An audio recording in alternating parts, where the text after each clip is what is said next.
পশ্চিমবঙ্গে শপথ নেওয়ার জন্য 25শে বৈশাখ দিনটিকে বাছা হলো কেন? প্রশ্ন সেখানে। দেখুন, পশ্চিমবঙ্গে 25শে বৈশাখ দিনটি শপথ গ্রহণের জন্য বেছে নেওয়ার পেছনে মূলত সাংস্কৃতিক আবেগ এবং বাঙালি অস্মিতা কিন্তু কাজ করে। এর কোনো কঠোর আইনি বাধ্যবাধকতা নেই, বরং এটি একটি গভীর প্রতীকী সিদ্ধান্ত বলে ধরে নেওয়া যেতেই পারে। তার প্রমাণ বা কারণ একটি নয়, অনেকগুলো। প্রথমত অবশ্যই রবীন্দ্রনাথ ঠাকুরের জন্মজয়ন্তী। বাঙালির জীবনে 25শে বৈশাখ মানেই বিশ্বকবি রবীন্দ্রনাথ ঠাকুরের জন্মদিন। বাঙালি সংস্কৃতিতে রবীন্দ্রনাথ কেবল একজন শুধুমাত্র কবি নন, তিনি বাঙালির মনন এবং চেতনার ধারক। এই পবিত্র দিনে কোনো শুভ কাজ বা নতুন সরকারের যাত্রা শুরু করাকে অত্যন্ত মঙ্গলজনক এবং গর্বের বিষয় বলেই মনে করা হয়। এর পাশাপাশি আবার বাঙালির সাংস্কৃতিক পরিচয় পশ্চিমবঙ্গ সরকার গত কয়েক দশকে প্রশাসনিক কাজের সঙ্গে বাঙালির সাংস্কৃতিক ঐতিহ্যকে কিন্তু যুক্ত করার চেষ্টা করেছে। রবীন্দ্রনাথের আদর্শ এবং ঐতিহ্যের প্রতি শ্রদ্ধা জানিয়ে এই বিশেষ দিনটিকে বেছে নেওয়া হয়, যাতে সরকারের সূচনা লগ্নেই একটি ইতিবাচক এবং রুচিশীল বার্তা ওই জনমানসে পৌঁছে দেওয়া যায়। তার সঙ্গে রয়েছে আবার ঐতিহাসিক যোগসূত্র। সেটা কি? 2011 সালের পরিবর্তন সংগঠিত হয়েছিল। বিশেষ করে ওই 2011 সালে মমতা বন্দ্যোপাধ্যায়ের নেতৃত্বাধীন তৃণমূল কংগ্রেস সরকার যখন 34 বছরের বাম শাসনের অবসান ঘটিয়ে ক্ষমতায় এলো, তখন তারা এই 25শে বৈশাখ দিনটিকে একটা ঘটা করে পালন করা শুরু করলো। এমনটা ভাব যেন তার আগে 25শে বৈশাখ হতোই না। 2016 থেকে 2021 পরবর্তী সময়তেও আমরা সেই একই জিনিস দেখেছি। দাবি করা হয় যে তারাই নাকি বাংলার আনাচে কানাচে সব জায়গায় নাকি রবীন্দ্রসঙ্গীতকে পৌঁছে দিয়েছে। তার আগে নাকি বাঙালি মানুষরা খুব একটা রবীন্দ্রসঙ্গীত শুনতেন না। জানি না, উত্তরটা আপনারা দেবেন। কিন্তু গুরুত্বপূর্ণ বিষয় হলো যে সরকারি ঘোষণার ক্ষেত্রে এই সময়কালকে বা এই রবীন্দ্রনাথের দিনকে বেছে নেওয়ার পেছনে অনেকগুলো বিষয় কিন্তু আসছে। ওই যে একটু আগে বললাম বাঙালি অস্মিতা। খেয়াল করে দেখুন, এবারের যে নির্বাচন সংগঠিত হয়েছে সেই নির্বাচনে বারংবার বর্তমানের বিরোধী তৃণমূল কংগ্রেস তারা কিন্তু এই অভিযোগ ওই বিজেপির দিকে এনেছে যে তারা বহিরাগত, বাঙালি অস্মিতাকে ইস্যু করেছে, বাঙালিকে সংস্কৃতির সঙ্গে নাকি বিজেপি মেলে না, এমন নানাবিধ তথ্য তারা তুলে ধরার চেষ্টা করেছে। যদিও জনমানসে তার কোনো যে প্রভাব পড়েনি, ফলাফল তার প্রমাণ। আর ঠিক সেই জায়গায় দাঁড়িয়েই বিজেপিও এই 25শে বৈশাখ দিনটিকেই বেছে নিল তাদের প্রথম সরকার এই বাংলায় তৈরি করার জন্য। প্রথমত একটা জিনিস আজকে এই শপথ গ্রহণে দেখার মতন ছিল কি না, একটা রাজ্যের শপথ গ্রহণ হচ্ছে, একটি রাজ্যের শপথ গ্রহণ হচ্ছে সরকারের, এবং সেখানে মুখ্যমন্ত্রী শপথ নেবেন বা মন্ত্রিসভার আরও যারা রয়েছেন তারা শপথ নেবেন। কিন্তু মঞ্চে কে ছিলেন না? প্রধানমন্ত্রী থেকে শুরু করে, স্বরাষ্ট্রমন্ত্রী থেকে শুরু করে, একাধিক রাজ্যের মুখ্যমন্ত্রী থেকে শুরু করে তাবর সমস্ত ব্যক্তিত্বরা ওই শপথ গ্রহণ অনুষ্ঠানে উপস্থিত ছিলেন। যা একটা সময় বোঝা যাচ্ছিল যে সমগ্র বোধহয় গোটা ভারতবর্ষটাই এই মুহূর্তে বাংলায় এসে উপস্থিত হয়েছে। এর একটা অন্যতম কারণ যে আছে এ বিষয়ে কোনো সন্দেহ নেই। প্রশ্ন হতেই পারে যে এত মানুষের সমাগম কেন, মানে এত হেভিওয়েটদের সমাগম কেন? দেখুন, ভারতীয় জনতা পার্টি এই মুহূর্তে ভারতবর্ষের সিংহভাগ রাজ্য দখল করে রয়েছে। কোনো রাজ্য দখলের ক্ষেত্রেই কিন্তু আমরা এমন ছবি লক্ষ্য করিনি যা এবারের এই বাংলার শপথ গ্রহণ অনুষ্ঠানকে কেন্দ্র করে আমরা দেখতে পেলাম। তার কারণ আমি এর আগের একাধিক এপিসোডে উল্লেখ করেছি, আবার একটু বলতে হচ্ছে আজকের শপথ গ্রহণ অনুষ্ঠানের প্রেক্ষিতে। তা হলো ভারতবর্ষের অন্যান্য রাজ্য দখল করা আর বাংলাকে দখল করা ভারতীয় জনতা পার্টির কাছে এক আলাদা গুরুত্ব, আলাদা মাত্রা রয়েছে।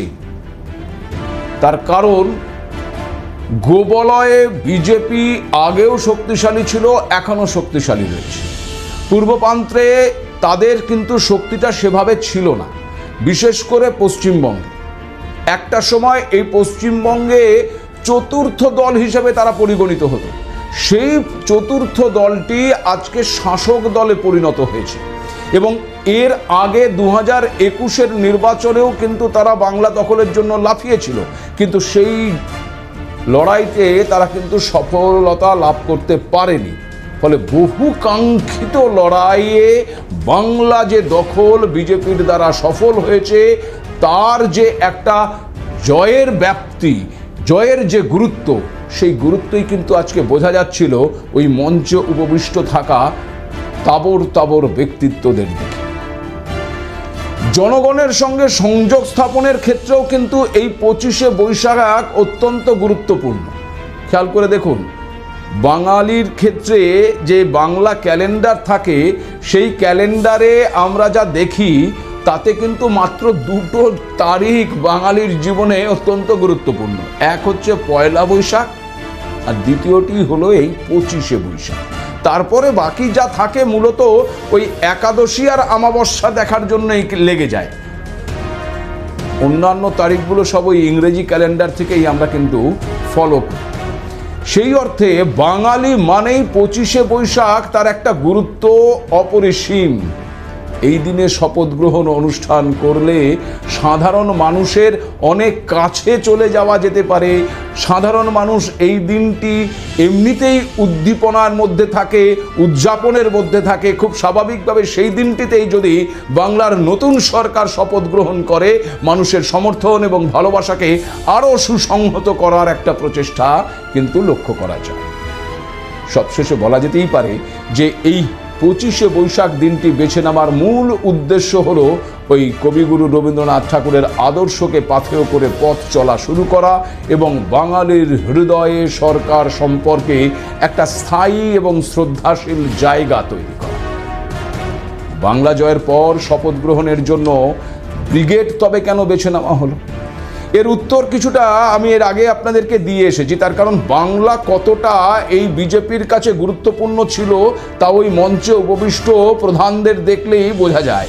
2026 সালের বিধানসভা নির্বাচনে ঐতিহাসিক যে জয় পশ্চিমবঙ্গে বিজেপি পেয়েছে, তাদের শপথ গ্রহণ অনুষ্ঠানের ছবিটাই পরিষ্কার করে দিচ্ছে। এবং ব্রিগেড প্যারেড গ্রাউন্ড, এর আগে আমাদের এই বাংলায় সরকার যে পরিবর্তন হয়নি এমনটা নয়, বহুবার সরকার পরিবর্তন হয়েছে। সরকার পরিবর্তন হলেও সেই নতুন সরকারের কিন্তু শপথ গ্রহণ হয়েছে ওই রাজভবনের চার দেওয়ালের ভেতরে। এই প্রথম রাজভবনের চার দেওয়ালের বাইরে এসে ব্রিগেডের মতন বিশাল জনসমুদ্রে এই অনুষ্ঠান সংগঠিত হলো, যার পেছনে বেশ কিছু গুরুত্বপূর্ণ রাজনৈতিক এবং কৌশলগত কারণও কিন্তু রয়েছে। ঐতিহাসিক এবং রাজনৈতিক গুরুত্বও কিন্তু রয়েছে এই ব্রিগেড প্যারেড গ্রাউন্ডকে ঘিরে। কলকাতার এমন একটি ঐতিহাসিক স্থান এটি, যেখানে স্বাধীনতার আগে এবং পরে বহু যুগান্তকারী রাজনৈতিক সভা হয়েছে। জওহরলাল নেহরু থেকে শুরু করে শেখ মুজিবুর রহমান, বিখ্যাত সমস্ত রাষ্ট্র নেতারা এখানে জনসভা করেছেন। তাই এই মাঠে শপথ নেওয়া মানেই সেই বিশাল ইতিহাসের অংশ হয়ে যাওয়া এবং নিজেদের জয়ের গভীরতাকে আরও প্রমাণ করা।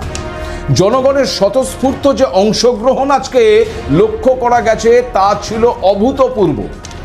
রাজভবনের প্রেক্ষাগৃহে অল্প কিছু আমন্ত্রিত অতিথিদের মাধ্যমেই এই শপথ গ্রহণ অনুষ্ঠান দেখে এসেছে মানুষ, কিন্তু ব্রিগেডে বেছে নেওয়ার পেছনে মূল কারণ হলো সাধারণ মানুষকেও এই শপথ গ্রহণে যুক্ত করে নেওয়া।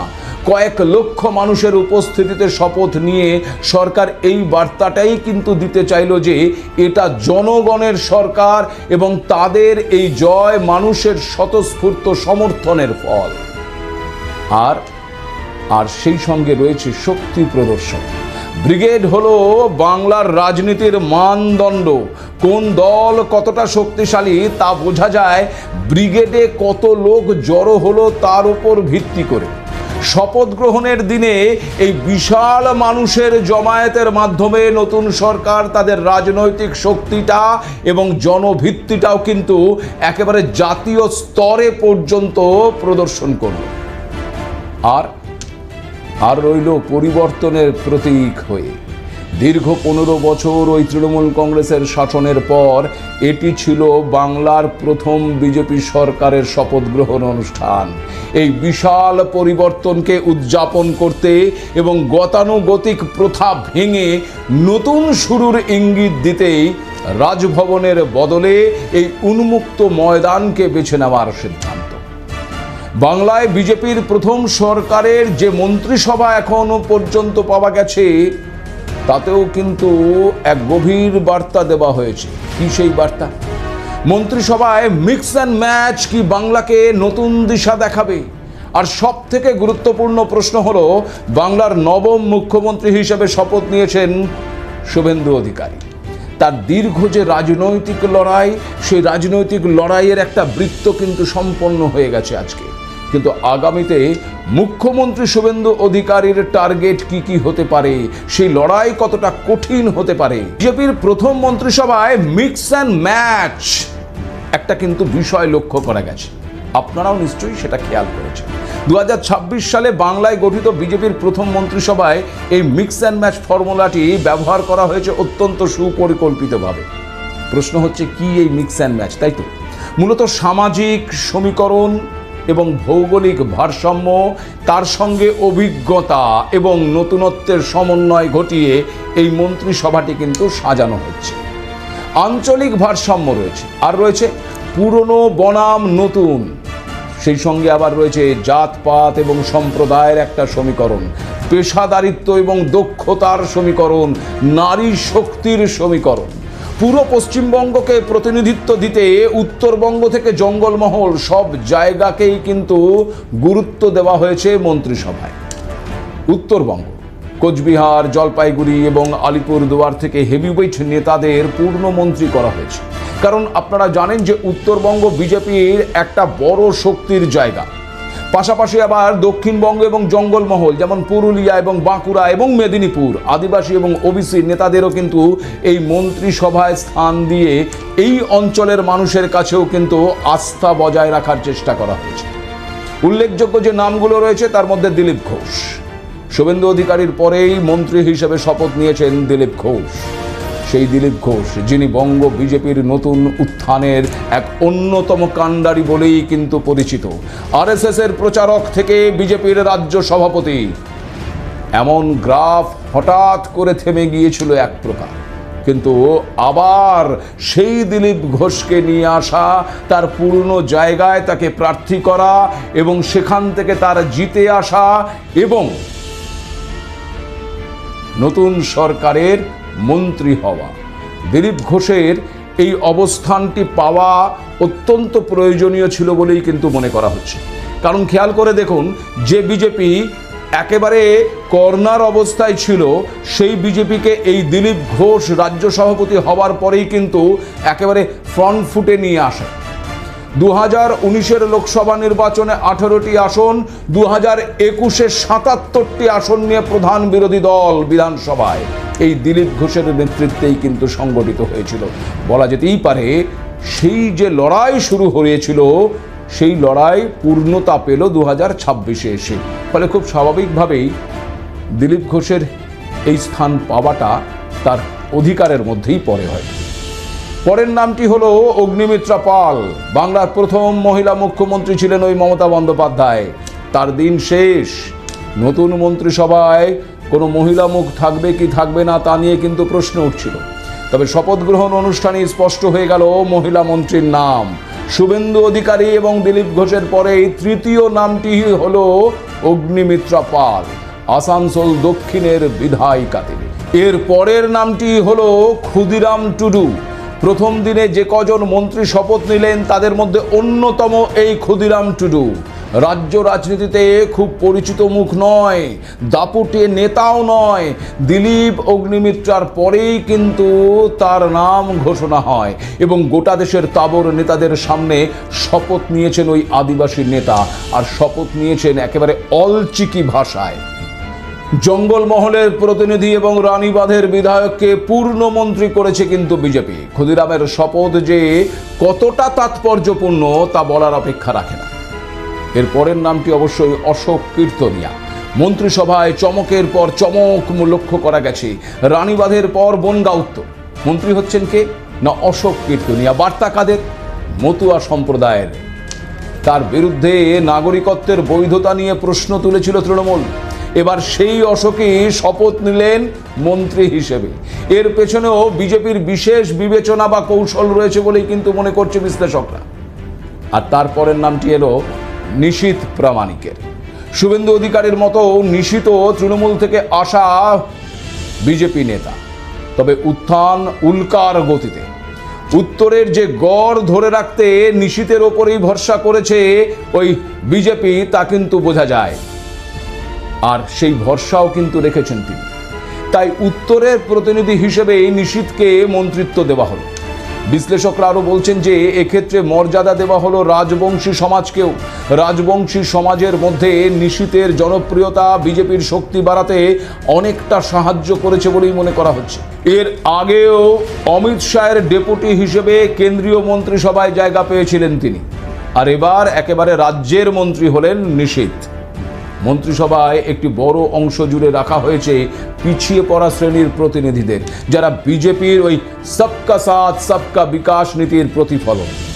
এই মিক্স অ্যান্ড ম্যাচ কৌশলের মধ্যেই মূল উদ্দেশ্য হলো একদিকে যেমন বিজেপির আদি সমর্থকদের খুশি রাখা, অন্যদিকে সাংস্কৃতিক এবং পেশাগতভাবে দক্ষ নেতাদের সামনে এনে প্রশাসনের গতি বাড়ানো। আর এর মাধ্যমে সরকার এটি বোঝাতে চেয়েছে যে তারা কোনো নির্দিষ্ট গোষ্ঠী নয়, বরং গোটা বাংলার সর্বস্তরের মানুষের সরকার। তবে বিজেপির এই সরকারের সবার নজর যার ওপর, তিনি হলেন মুখ্যমন্ত্রী শুভেন্দু অধিকারী। রাজনৈতিকভাবে তিনি যে লড়াইটি শুরু করেছিলেন, বলা যেতে পারে সেই লড়াইটির বৃত্তটা সম্পন্ন হয়ে গেল।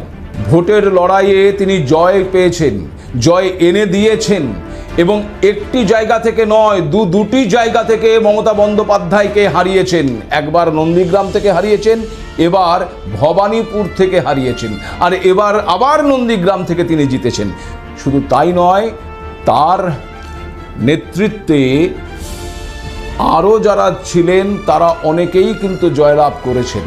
ফলে খুব স্বাভাবিকভাবেই তার নামটি মুখ্যমন্ত্রীর তালিকায় সবার ওপরে ছিল এবং সুনিশ্চিতভাবে গতকাল সেই নামের ওপর শিলমোহর অমিত শাহ দিয়ে দিয়েছেন। কিন্তু প্রশ্ন হচ্ছে, বিজেপির এই যে বাংলায় প্রথম সরকার এবং তার মুখ্যমন্ত্রী শুভেন্দু অধিকারী হলেন, এবার কিন্তু তার আর একটা নতুন লড়াই শুরু হলো। সেক্ষেত্রে তার টার্গেট কি হতে পারে? দেখুন, 2026-এর যে বিধানসভা নির্বাচন, তাতে যে ঐতিহাসিক জয় পেয়েছে বিজেপি, এ বিষয়ে কোনো সন্দেহ নেই। এবং পশ্চিমবঙ্গের প্রথম বিজেপির মুখ্যমন্ত্রী হিসাবে শুভেন্দু অধিকারী শপথ গ্রহণ করেছেন। মুখ্যমন্ত্রীর হওয়ার পর তিনি স্বাক্ষরও করেছেন। এখানে একটি তথ্য আপনাদেরকে দিয়ে রাখি। আজকে শুভেন্দু অধিকারী শপথ গ্রহণের পর যে স্বাক্ষরটি করেছেন, জানেন কি? সেই স্বাক্ষর করার সময় যে পেনটি তিনি ব্যবহার করেছেন, সে পেনটি কার? সেই পেনটি আর কারণ নয়, বিজেপির রাজ্য সভাপতি শ্রমিক ভট্টাচার্যের। অর্থাৎ দলের রাজ্য সভাপতির পেন দিয়ে মুখ্যমন্ত্রী হিসেবে শুভেন্দু অধিকারী তার প্রথম স্বাক্ষরটি করছেন। এটা দলের মধ্যে যে একটা ঐক্য, সে ঐক্যের বার্তাই কিন্তু দিচ্ছেন। শুক্রবার দিন শুভেন্দু অধিকারীর নামে শিলমোহর পড়ার পরেও তিনি যে বক্তব্য রেখেছিলেন, সেখানে কিন্তু তিনি আমরাকে গুরুত্ব দিয়েছেন, আমিকে নয়। আর আজকে শ্রমিক ভট্টাচার্যের পেন দিয়ে স্বাক্ষর করার মধ্যে দিয়ে দলের সে ঐক্যকে কিন্তু তিনি আরও মজবুত করলেন। কিন্তু প্রশ্ন হচ্ছে, শুভেন্দু অধিকারীর সামনে যে একগুচ্ছ বড় চ্যালেঞ্জ লক্ষ্য করা যাচ্ছে, তা কতটা সম্পন্ন করা সম্ভব হবে? দেখুন, শুভেন্দু অধিকারীর সরকার যে বিকাশ এবং সুশাসনের প্রতিশ্রুতি দিয়ে ক্ষমতায় এসেছে, তা বাস্তবায়নে তিনি বেশ কিছু নির্দিষ্ট লক্ষ্য নির্ধারণ করেছেন। সেক্ষেত্রে প্রথমেই আসতে পারে অর্থনৈতিক সংস্কার এবং বকেয়া মেটানো। শুভেন্দু অধিকারীর অন্যতম প্রধান টার্গেট হলো রাজ্যের অর্থনৈতিক স্থবিরতা কাটানো। সপ্তম বেতন কমিশন, রাজ্য সরকারি কর্মচারীদের দীর্ঘদিনের দাবি মেনে সপ্তম বেতন কমিশন কার্যকর করা এবং বকেয়া ডিএ মেটানো। সেই সঙ্গে রয়েছে আবার লক্ষ্মী ভাণ্ডারের বিকল্প। নির্বাচনী প্রতিশ্রুতি অনুযায়ী মহিলাদের জন্য আর্থিক সহায়তার পরিমাণ বাড়িয়ে মাসিক 3000 টাকা করা, যা ওই অন্নপূর্ণা ভাণ্ডার নামেই পরিচিত হচ্ছে। সেই সঙ্গে আবার দুর্নীতি দমন এবং সিন্ডিকেট রাজের সমাপ্তি। বড় চ্যালেঞ্জ। মুখ্যমন্ত্রী হিসাবে তার প্রধান লক্ষ্যগুলোর মধ্যে একটি হলো এই প্রশাসনের সর্বস্তর থেকে দুর্নীতিকে দূর করা আর শ্বেতপত্র প্রকাশ করা। গত 15 বছরের তৃণমূল শাসনের আর্থিক অনিয়ম এবং নিয়োগ দুর্নীতি নিয়ে একটি শ্বেতপত্র প্রকাশ করা যেতে পারে। নিয়োগ প্রক্রিয়াকে আরও সরলীকরণ করা, তার কারণ ঝুলে থাকা শিক্ষক নিয়োগ ওই এসএসসি, টেট এবং অন্যান্য যে সরকারি শূন্য পদ স্বচ্ছতার সঙ্গে দ্রুত তা পূরণ করার দিকে তিনি এগোতে পারেন। খুব সম্ভবত এই টার্গেট তিনি আগামী 2026-এর ডিসেম্বরের মধ্যে পূরণ করতে পারেন। এরপর রয়েছে ওই কাটমানি এবং সিন্ডিকেট রাজকে দূর করা, তোলাবাজি এবং সিন্ডিকেট সংস্কৃতির অবসান ঘটিয়ে ব্যবসায়িক পরিবেশকে উন্নত করার দিকে তিনি লক্ষ্য দিতে পারেন। আর আইন শৃঙ্খলা এবং জাতীয় নিরাপত্তা, স্বরাষ্ট্রমন্ত্রী অমিত শাহের নির্দেশনায় শুভেন্দু অধিকারীর সরকার সীমান্তে অনুপ্রবেশ এবং অভ্যন্তরীণ শান্তি শৃঙ্খলাকে বিশেষ কিন্তু গুরুত্ব দিচ্ছে। অনুপ্রবেশ রোধ, বিএসএফের সঙ্গে সমন্বয় বাড়িয়ে সীমান্ত এলাকায় করা নজরদারি এবং অনুপ্রবেশ সম্পূর্ণ বন্ধ করাই হবে এই সরকারের অন্যতম টার্গেট। আর রইল মহিলাদের নিরাপত্তা। মহিলাদের নিরাপত্তার জন্য বিশেষ দুর্গা সুরক্ষা স্কোয়াড গঠন এবং নারী নিগ্রহের ঘটনায় জিরো টলারেন্স নীতি। কেন্দ্রীয় প্রকল্পের রূপায়ণটাও গুরুত্বপূর্ণ, কারণ বিগত সরকার যে সমস্ত কেন্দ্রীয় প্রকল্পই বাংলায় আটকে দিয়েছিল বা নাম বদল করা একটা প্রচেষ্টা লক্ষ্য করা গিয়েছিল, সেগুলো কিন্তু এবার সরাসরি কার্যকর হতে পারে। যার মধ্যে অন্যতম আয়ুষ্মান ভারত, কেন্দ্রীয় স্বাস্থ্য বীমা যোজনা এই রাজ্যে চালু হতে পারে এবার। পিএম আবাস এবং কিষাণ নিধি, প্রধানমন্ত্রীর আবাস যোজনা এবং কিষাণ সম্মান নিধির সুবিধা প্রকৃত উপভোক্তাদের কাছে সরাসরি পৌঁছে দেওয়াটা এই সরকারের অন্যতম লক্ষ্য হতে পারে। শিল্পায়ন এবং পরিকাঠামো তো তার সঙ্গে রয়েছে।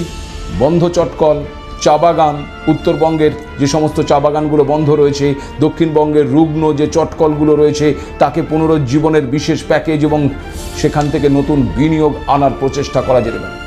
কলকাতার আধুনিকীকরণের দিকেও নজর দেওয়ার সম্ভাবনা রয়েছে। বৃহত্তর কলকাতার ট্রাফিক জট এবং জল নিকাশি ব্যবস্থার আমূল পরিবর্তন ঘটানো একটা বড় চ্যালেঞ্জ। সামাজিক সমীকরণের ক্ষেত্রেও বিজেপির নির্বাচনী ইস্তেহার অনুযায়ী মন্ত্রিসভার প্রথম কয়েক মাসেই রাজ্যে অভিন্ন দেওয়ানি বিধি মানে ইউসিসি কার্যকর করার দিকে পদক্ষেপ নেওয়া শুভেন্দু অধিকারীর অন্যতম রাজনৈতিক লক্ষ্য হতে পারে।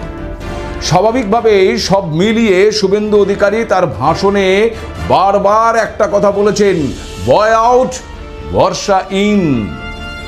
আর এই স্লোগানটিকেই এবার বাস্তবে রূপায়ণ করাটা ওই শুভেন্দু অধিকারীর কাছে সবচেয়ে বড় টার্গেট। উত্তরপ্রদেশের মতন ডাবল ইঞ্জিন সরকারের মডেল হিসেবে এ বাংলাতেও কিন্তু এবার ডাবল ইঞ্জিন সরকার চলা শুরু করলো। মানুষের আকাশচুম্বী প্রত্যাশা পূরণে নতুন সরকার সফল হবে, এটা সবার সাথে আমাদেরও আশা। এই আশা নিয়েই আজকের অনুষ্ঠান শেষ করছি। নমস্কার।